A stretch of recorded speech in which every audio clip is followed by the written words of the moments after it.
Raja Tentara Bayaran. Bab 297. Ini tidak bisa diketahui hanya dengan mendiagnosis denyut nadinya. Canggu Inada menarik jarinya dan menanyakan detail cedera Shen Lian. Ketika dia mengetahui bahwa Shen Lian telah memukuli Jenderal Miyamoto sampai mati tanpa kekuatan apapun, dan kemudian menyelamatkan hidupnya dengan bantuan ramuan, ekspresi wajah Hase Inada sangat indah. Faktanya, termasuk Li Hengqi, detail cedera Shen Lian tidak begitu jelas. Baru pada saat itulah dia menyadari bahwa hal aneh telah terjadi. Di mana obat mujarabnya? Bisakah kamu menunjukkannya padaku? Canggu Daotian tidak lagi peduli untuk menemui dokter untuk Shen Lian. Dia mendengar bahwa ada pil seperti itu dan saat ini dia hanya ingin tahu apa itu. Aida Yui tidak tahu apa yang sedang terjadi, tapi dia tetap menyerahkan bagasi berisi botol dan toples Shen Lian kepada Hase Inada dengan jujur. Pil kembali ke dewa. Pil Ninggong. Kamu menuangkan ini untuk dia makan. Canggu Datian melihat nama-nama di botol kosong dan merasa jantungnya berdarah. Ini karena dia tidak punya akal sehat. Pil-pil ini tidak berpengaruh pada Shen Lian yang tak bernyawa. Kurasa begitu. Apa masalahnya? Cio Teichi bertanya dengan rasa bersalah. Itu adalah idenya untuk menuangkan ramuan pada saat itu. Masalah? Tidak masalah. Hase Inada mula-mula melirik ke arah Cio Sadashi dengan ekspresi kesakitan di wajahnya, lalu tiba-tiba menyadari bahwa ini bukanlah obat mujarabnya. Bukan urusannya jika orang lain punya uang untuk makan dan bermain. Pikirkanlah. Nada di sini menjadi lebih tenang, tapi rasa sakit di hatiku masih nyata. Hah? Bagus. Mendengar perkataan Hase Inada, Cio Teichi menghela nafas lega. Memegang ransel berisi barang-barang Shen Lian, Canggu Datian memiliki perasaan campur aduk di hatinya. Dia pernah melihat orang kaya sebelumnya, tapi belum pernah sekaya itu. Itu hanya masalah makan begitu banyak ramuan kelas atas seperti kacang. Yang tersisa di sini juga merupakan ramuan yang belum pernah dilihat oleh Canggu Datian seumur hidupnya. Berpikir bahwa ini bukan miliknya, Canggu Datian terasa sedikit tidak nyaman, tetapi melihatnya di tangannya, sawah Canggu terasa sedikit tidak nyaman. Aku sangat senang, ramuannya menjadi semakin lucu semakin aku melihatnya. Senior Canggu. Tampaknya botol ramuan inilah yang menghidupkan kembali Shen Lian dari kematian. Melihat Hase Inada tertegun, Cio Zhenyi berpikir bahwa dia tidak tahu pil mana yang dia berikan kepada Shen Lian, jadi dia menunjuk ke botol yang sangat familiar dan berkata, apa yang tertulis di botol kosong itu adalah pil keberuntungan Sheng Sheng. Oh, aku yakin itu botol yang tepat. Canggu Datian kembali sadar, mengulurkan tangan dan mengambil botol pil kehidupan dan keberuntungan, pertama-tama melihat namanya, lalu menciumnya dengan hati-hati. Penciptaan. Itu memang ciptaan. Kemampuan untuk melanjutkan hidup sesuai dengan dua kata ini. Canggu Datian tidak mengetahui ramuan ini, dan mungkin, ramuan keberuntungan Sheng Sheng adalah ramuan rahasia dari Sekte Baikao Tiongkok. Namun meskipun Anda tidak memahami asal-usul ramuan tersebut, hal itu tidak menghentikan orang dalam seperti sawah Canggu untuk mengetahui nilainya. Dalam hal pengobatan dan ilmu batu, sudah ada legenda sejak zaman dahulu, bahwa ada obat ajaib di dunia yang dapat menyembuhkan orang mati dan menghidupkan kembali setelah terputus. Sawah Canggu pasti tahu bahwa ada obat ajaib. Obat itu ada, dan saya sangat gembira. Paman Canggu, apakah ada yang salah dengan obat ini? Melihat Canggu Datian langsung jatuh ke dalam emosinya sendiri, Li Hengqi dengan cepat berbicara untuk menariknya keluar dari pikirannya. Tidak. Apa masalahnya? Ini obat ajaib. Canggu Daotian mendengar kata-kata Li Hengqi dan menatapnya dengan jijik. Sorot matanya membuat Li Hengqi merasa sedih. Kalau obatnya tidak ada masalah, kenapa orangnya tidak bangun? Semua aspek kondisinya normal dan tidak masuk akal.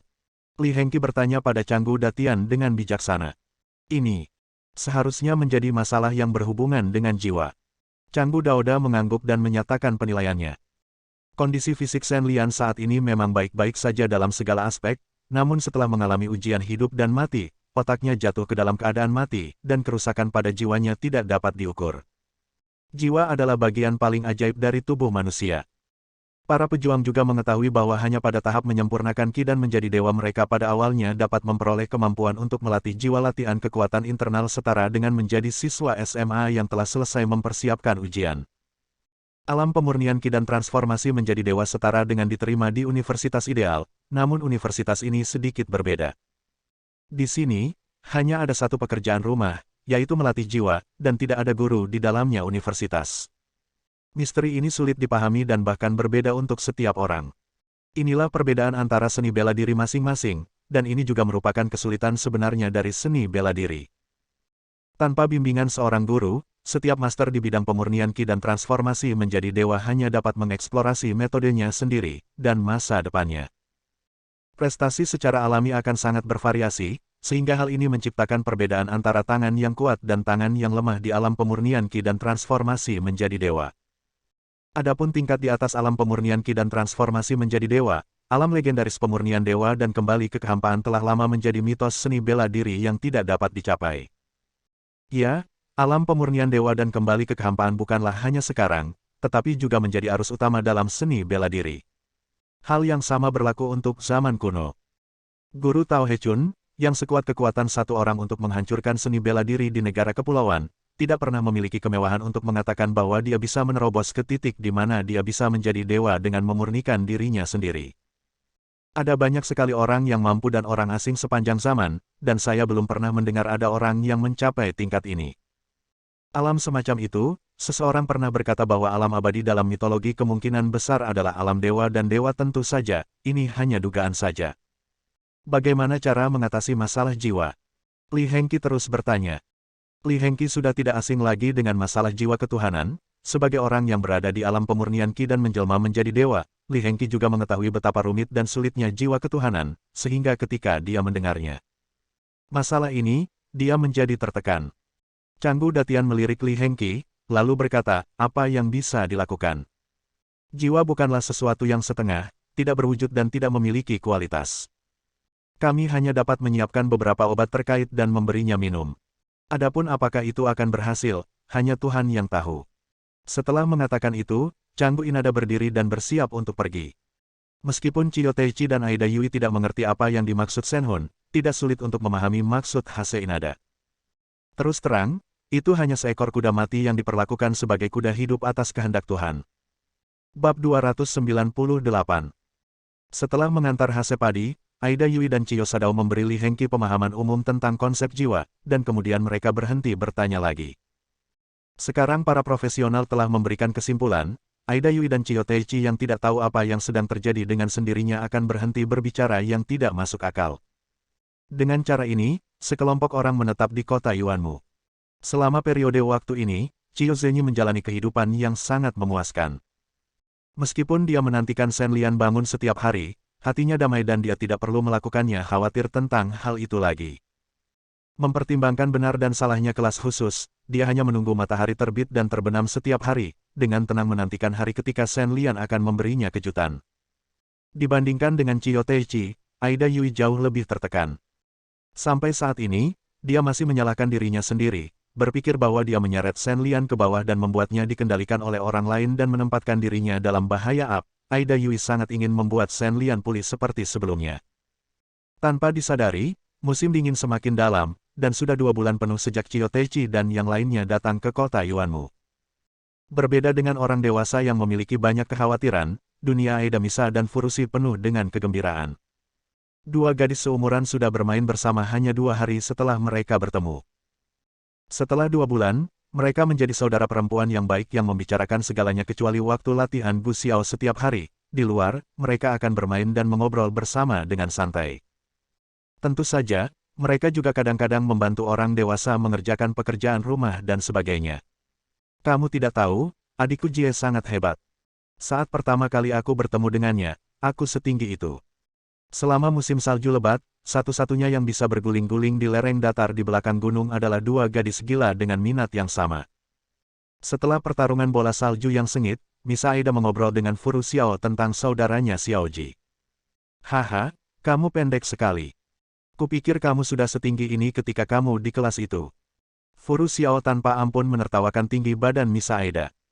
Baru setelah Misa Aida meliriknya dan cemberut, berpura-pura marah, dia melambaikan tangannya dan memberi isyarat kepada Misa Aida untuk terus menceritakan kisahnya tentang kakak Jie. Shen Lian dan yang lainnya sudah lama berada di sini, Gu Xiao tentu saja sudah tahu bahwa adik laki-laki yang dibicarakan Aida Misa adalah Shen Lian yang terbaring di dalam.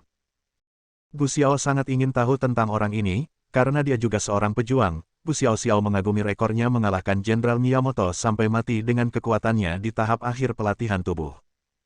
Dia tidak tahu berapa kali dia meminta Miss Aida untuk memberitahunya detail pertempuran itu kenalan dengan Shen Lian, ini adalah pertama kalinya. Saat itu, aku dan ibuku dikelilingi oleh sekelompok orang jahat. Pada saat ini, kakak Jie jatuh dari langit dan memusnahkan orang-orang jahat yang kejam itu dengan keras. Miss Aida menceritakan kejadian masa lalu dengan penuh emosi, dan Gu Xiao mendengarkan dengan penuh minat. Menurut uraian Miss Aida, Gu Xiao mengetahui bahwa Shen Lian belum berlatih seni bela diri pada saat itu. Paman Canggu berkata bahwa Shen Lian pasti akan mampu maju ke bidang pemurnian Qi dan menjadi dewa dalam waktu 5 tahun.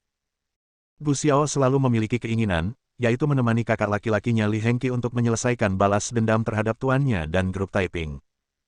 Namun, Paman Canggu dan kakak laki-lakinya tidak mengizinkannya untuk terlibat, dan selalu menggunakan kekuatan rendah mereka sebagai pengingkaran. Setelah itu, Li Hengqi, yang tidak tahan dengan Gu Xiaomo, setuju dengannya bahwa selama dia menjadi pejuang di bidang pemurnian Qi dan berubah menjadi dewa, dia dapat bepergian bersamanya di alam dunia. Tapi Gu Xiao tahu bahwa akan sangat mudah baginya untuk menjadi seorang pejuang di alam pemurnian Qi dan berubah menjadi dewa. Dia tidak memiliki masalah dengan kualifikasinya, tetapi waktu tidak dapat menahannya. Dengan kemajuan Gu Xiao saat ini, bagaimana dia bisa berlatih dalam waktu kurang dari 15 atau 20 tahun? Kemunculan Shen Lian tidak diragukan lagi memberi Gu Xiao harapan. Jika orang ini bisa bangun dan belajar sendiri cara mengetuk pintu, bukankah itu bisa mempercepat kemajuannya? Akibatnya, ada gadis kecil lain di kota Yuanmu yang menantikan Shen Lian bangun. Namanya Gu Xiao. Memikirkan kemungkinan setelah Shen Lian bangun, Fu Xiao berlari ke Qiu Teiqi dan Aida Yui setelah makan siang dan menunggu bersamanya. Xiao Xiao, apa yang kamu lakukan di sini? Aida Yui memeluk gadis itu dengan penuh kasih sayang. Elf yang berteman baik dengan putrinya ini jelas sangat menyayangi Aida Yui. Saya. Furusino tersipu sejenak. Meskipun dia sedikit malu, dia masih menjelaskan pikirannya dengan ragu-ragu, menyebabkan Qiu Teiqi dan Aida Misa saling memandang dan tersenyum. Haha, Xiao Xiao kami sangat lucu, mengapa Shen Lian tidak mengajarimu? Pergi dan bermainlah. Saat dia bangun, dia akan bersedia mengajarimu. Aida Yui menepuk punggung Fu Xiao dan berkata sambil tersenyum, Canggu Inada telah membuat berbagai sup dan obat-obatan untuk Shen Lian selama periode ini. Dia telah merawat Shen Lian selama 2 bulan penuh. Ini sudah agak tua. Dalam hal ini, saya percaya bahwa dengan karakter Shen Lian, seharusnya tidak menjadi masalah untuk memberi bimbingan pada Gu Xiao. Tidak, menurutku lebih baik menunggu di sini untuk menunjukkan ketulusan. Fu Xiao menggelengkan kepalanya. Gadis pintar itu jelas punya idenya sendiri saat dia berbicara. Dia berjalan menjauh dari Aida Yui dan duduk tidak jauh. Melihat adegan ini, Aida Yui dan yang lainnya berhenti berusaha membujuk mereka. Jika mereka mau menunggu, ayo kita menunggu bersama. Setelah menunggu bersama selama 2 bulan, Aida Yui dan Qiu Teiqi menjadi lebih dekat satu sama lain, dan mereka sering mengobrol dengan gembira. Namun, ada satu masalah pribadi yang mereka berdua hindari, dan itu adalah kekhawatiran mereka terhadap Shen Lian. Meskipun mereka mengetahuinya dengan baik, tetapi mereka memiliki pemahaman diam-diam untuk menghindari membicarakannya. Nona Qiu, jika Shen Sang tidak pernah bangun, apakah Anda akan menunggu seperti ini selamanya? Merasa dirinya berlebihan, Gu Xiao membuka mulutnya untuk memecah suasana canggung. Tentu saja kita tidak akan bosan menunggunya. Qiu Teiqi memberikan jawabannya, lalu Furuoshi menatap Aida Yui lagi. Tentu saja aku akan menunggu. Jawaban Aida Yui sangat lugas sehingga membuat Furuoshi mengerutkan kening. Kalau begitu kalian berdua sama seperti Shen Sang. Apa yang harus kita lakukan? Hanya ada satu orang, Shen Sang, tapi ada 2 orang yang menyukainya. Gu Xiao menjadi tertekan. Dia memikirkan kakak laki-lakinya Li Hengqi. Jika seseorang juga menyukai Li Hengqi, Gu Xiao merasa dia akan sangat khawatir. Kalimat ini secara langsung mematahkan pemahaman diam-diam antara Qiu Teiqi dan Aida Yui, membuat keduanya merasa sedikit canggung. Tepat ketika suasana di ruangan itu halus, tidak ada yang memperhatikan bahwa jari-jari Shen Lian bergerak. Bersambung,